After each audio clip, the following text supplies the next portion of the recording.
My wife cheated, but claims it was a one-time mistake that shouldn't ruin our marriage. It all started on an otherwise normal Tuesday evening. I had just come home from work, tired and looking forward to the familiar comfort of my wife, Sarah, and our little routines. Dinner was already on the table, the scent of roasted chicken filling the air. Sarah greeted me with a warm smile, her usual cheerfulness putting me at ease after a long day. But something felt off. I couldn't quite put my finger on it. She seemed distracted, her laugh coming a little too quickly, her eyes darting away when I tried to meet them. I chalked it up to her being tired or stressed. We all had our moments, right? After dinner, she excused herself to take a phone call in the other room. That wasn't unusual. She often had work calls, and her job in marketing meant she had clients to deal with at odd hours. Still, her tone was hushed, and the way she quickly shut the door behind her sent a twinge of unease through me. Curiosity got the better of me. I knew I shouldn't invade her privacy, but the nagging feeling in my gut wouldn't let me rest. So, when her phone buzzed on the counter while she was still in the other room, I glanced at the screen. The message preview read, "Last night was amazing, can't stop thinking about you." My heart stopped. I stared at the screen, my mind racing. Surely this had to be some kind of misunderstanding. Maybe it was an old friend joking around, or maybe I was misinterpreting it. But when her phone buzzed again with another message, "When can we see each other again?" I knew it wasn't innocent. When Sarah returned, I handed her the phone. "You've got some messages," I said, my voice calm but my hands trembling. Her face went pale as she read the messages, her mouth opening and closing like she was searching for an explanation, but couldn't find one. "Who is this?" I asked, my voice now firm, the calm veneer slipping. For a moment, she didn't say anything. She just stared at me wide-eyed like a deer caught in headlights. Finally, she whispered, It's not what you think." "Then what is it, Sarah?" "Because it looks pretty damning from where I'm standing." She sank into a chair, her head in her hands. "It was a mistake," she murmured. "It was just one time, I swear, it didn't mean anything." I stood there, frozen. 1,000 thoughts raced through my mind, anger, betrayal, confusion. "Who was it?" I managed to ask, my voice strained. "It was someone from work," she admitted, her voice barely audible. "We were at a conference last week, and one thing led to another. I didn't plan for it to happen. It was just a stupid one-time mistake." A part of me wanted to yell, to demand details, to let my anger explode. But another part of me felt numb, like the ground had been pulled out from under me. "Doesn't mean anything," I repeated, my voice rising. "Sarah, you cheated on me. You crossed a line that's not just about mistakes. How am I supposed to trust you after this?" "I love you," she said, tears streaming down her face. "It didn't mean anything because it wasn't about you or our marriage. It was a moment of weakness. Please, don't let this ruin everything we've built together." I couldn't look at her. I turned away, walking to the other side of the room as I tried to collect my thoughts. But deep down, I knew one thing. My life had just changed forever. I didn't sleep that night. I couldn't. Every time I closed my eyes, my mind played cruel tricks on me, conjuring up images of Sarah with someone else. The woman I had trusted with every part of myself, the woman I had built my life with, had broken something I wasn't sure could be fixed. Sarah stayed in the guest room. She had tried to come near me after our conversation, her face streaked with tears, but I couldn't handle her presence. I told her I needed space, and she respected that for now. The next morning, the house felt suffocating. Every corner seemed to carry a memory of our relationship, and now those memories were tainted. As I sat at the kitchen table, staring blankly at a cup of coffee that had gone cold, Sarah cautiously entered the room. She looked like she hadn't slept either. Her eyes were puffy and her shoulders slumped with guilt. "I don't know how to make this right," she said quietly, breaking the silence. "But I'll do whatever it takes. Please, just to talk to me." I sighed, running a hand through my hair. "Sarah, I don't even know where to start. You say it was a mistake, but you didn't just trip and fall into an affair. There were choices, deliberate choices that led to this. And now I'm supposed to just, what, forget it happened?" "No, not forget," she said quickly. "I don't expect that.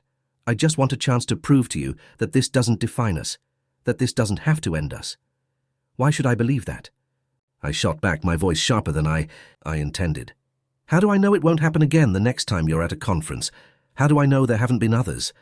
Her face twisted in pain. "There haven't been others. I swear. I know I've destroyed your trust, and I can't fix that overnight, but I'm begging you. Please don't give up on us. We've been through so much together. Don't let this mistake erase all of that. I wanted to believe her. God, I wanted to believe her. But the weight of her betrayal sat heavy on my chest, making it hard to breathe. I finally said, I need time. I don't know if I can move past this, but I can't make that decision right now. She nodded, her eyes brimming with tears. Take all the time you need. I'll do anything. Counseling, transparency, whatever it takes. I just want to fix this. I didn't respond. I couldn't. The emotions were too raw, and I knew I needed to get out of the house before I said something I'd regret. Over the next few weeks, we lived in an uncomfortable limbo. Sarah tried to give me space, but I could feel her watching, me desperate for some kind of signal that I wasn't slipping further away. I threw myself into work, staying late at the office and volunteering for extra projects just to avoid being at home. But even at work, I couldn't escape my thoughts. I replayed every moment of our marriage, searching for signs I might have missed. Had she been unhappy? Had I been neglecting her in some way? Was there something I could have done differently to prevent this? It was exhausting. No matter how much I tried to rationalize it, I kept coming back to the same question. Why wasn't I enough? My closest friend, Mike, noticed something was wrong. We'd been friends since college, and he had a knack for calling me out when I tried to hide things. You've been off lately, he said one evening after we grabbed a drink. What's going on? At first I hesitated. Admitting what had happened felt like exposing a wound that was already bleeding profusely. But eventually the dam broke and I told him everything. Man, that's rough, he said after I finished. I don't even know what to say. Are you thinking of leaving her? I don't know, I admitted. Part of me feels like I should. She broke my trust, Mike. How do you come back from that? But then there's another part of me that still loves her, that doesn't want to throw away everything we've built. Mike nodded thoughtfully. Look, I can't tell you what to do, but whatever decision you make, it has to be for you. Not for her, not for anyone else. You're the one who has to live with it. His words stuck with me. For so long, I'd been focused on Sarah, her betrayal, her guilt, her promises to make things right. But what about me? What did I want? One evening, about a month after the initial discovery, Sarah and I sat down to have a real conversation. She had been patient, waiting for me to be ready. And now I was. I've been thinking a lot, I began, my voice steady but firm. And I need to understand something. Why did you do it? Was there something missing in our marriage? Were you unhappy? She looked down at her hands, twisting her wedding ring nervously. I wasn't unhappy, she said after a long pause. I love you and I love our life together, but I guess I got caught up in the excitement. It wasn't about you. It was about me feeling wanted, feeling desirable. It was selfish and stupid, and I hate myself for it. Her words stung, but they also gave me some clarity. This wasn't about some deep flaw in our marriage or a lack of love. It was about her insecurities and poor choices, but that didn't make it hurt any less. So where does that leave us? I asked. Because I can't keep living like this, walking on eggshells, pretending everything's okay when it's not. I want to fight for us, she said, her voice breaking. I'll do whatever it takes. Counseling, therapy, whatever you need. I just want to rebuild what we had. Her desperation was evident, but I still wasn't sure. Could love alone be enough to repair the damage? Could I ever truly forgive her and trust her again? I sat with Sarah's words long after she'd gone to bed that night. She wanted to rebuild. She wanted to prove that her one-time mistake didn't define her or us. But I couldn't help feeling that her desires, her guilt, her desperation to fix things were just more weight for me to carry. Where was the space for me in all of this? Where was my healing, my voice, my choice? The days stretched on, and though Sarah was making every effort to show me she was committed, regular therapy appointments, constant updates on her whereabouts, heartfelt apologies, I couldn't shake the gnawing feeling in my chest. Something fundamental between us had shifted, and no amount of her trying could undo that. I had been trying to forgive her. I really had.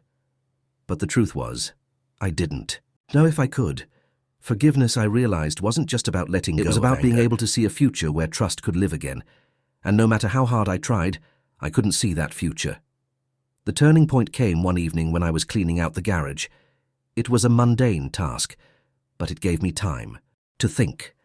As I sifted through old boxes, I found a photo album tucked away in the corner. Inside were pictures from our wedding, our vacations, and the countless moments we'd shared over the years. As I flipped through the pages, I felt a strange sense of detachment. The couple in those photos, smiling, carefree, madly in love, felt like strangers to me. I wasn't that man anymore. and Sarah wasn't the same woman. Her betrayal had created a fracture that no amount of therapy or effort could fully mend. I closed the album and sat down on an old stool, my head in my hands. That's when it hit me. I wasn't staying because I wanted to. I was staying because I felt obligated to her, to our history, to the idea of till death do us part. But what about me? Did I really want to spend the rest of my life in a marriage where trust had been so deeply eroded? The answer was no. That night I asked Sarah to sit down with me in the living room. She looked nervous, her hands fidgeting, in her lap. She probably knew what was coming, but I could see she was holding on to hope. "I've been doing a lot of thinking," I began, my voice calm but firm, "and I've come to a decision." Her eyes widened slightly, and she leaned forward. "Okay, I'm listening." I took a deep breath. "I can't do this anymore, Sarah. I've tried. I've tried to see a path forward, to imagine us rebuilding what we had. But the truth is, I can't. Your affair didn't just break my trust, it broke something inside me, and I don't think it can be repaired." Her face crumpled, tears spilling over as she shook her head. "No, please, don't say that. We can fix this. We can keep working on it. I'll do anything. Just don't give up on us." "I'm not giving up," I said gently but firmly. "I'm choosing to put myself first. For so long I've been trying to carry the weight of your mistake, to shoulder the burden of repairing something I didn't break. But that's not fair to me. I deserve to be in a relationship where I don't have to wonder if I'm enough, where I don't have to carry this pain every day." She sobbed openly, but I didn't reach out to comfort her. I couldn't. This was the hardest decision I'd ever made, but I knew it was the right one. "I'll always care about you, Sarah," I continued, "and I'll always cherish the good times we had. But staying together would mean living in a shadow of what we used to be, and I can't live like that." The weeks following that conversation were some of the most emotionally draining of my life. Sarah begged me to reconsider, to give her one more chance. But I stood firm. I'd made my decision, and I knew that wavering would only prolong the pain for both of us. We agreed to separate amicably. I moved into a small apartment across town while we began the process of dividing our assets and preparing for divorce. It wasn't easy.